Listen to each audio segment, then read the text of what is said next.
This is AMBS Channel 2, a commercial TV station operating under permit number BSD-0126-2022 TBC MOD.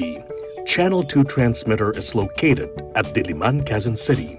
AMBS Channel 2 is operated by a professional electronic engineer, duly licensed by the Professional Regulation Commission.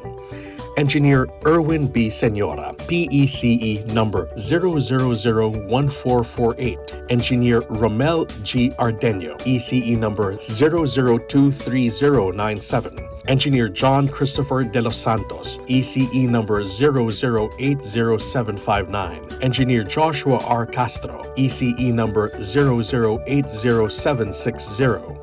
Orlando M. Lagarta, 93-1PNCR-6016. Rene O. Agravante, 93-1PV-5715. Jose P. Buban, 94-1PV-8960. Mon Israel U. Bagay, 09-1PCAR-23697.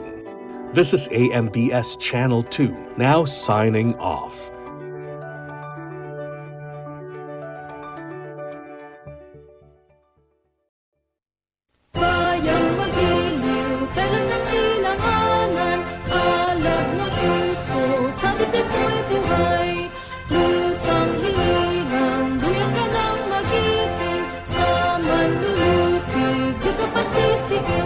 Dagat at bundok, sa simoy at sa langit mong bugnaw. May dilag ang tula at awit sa paglayang minamahal. Ang kislap ng watawat mo'y tagumpay na nagdidingding. Ang bituin at araw niya kailan pa may di magdidilim.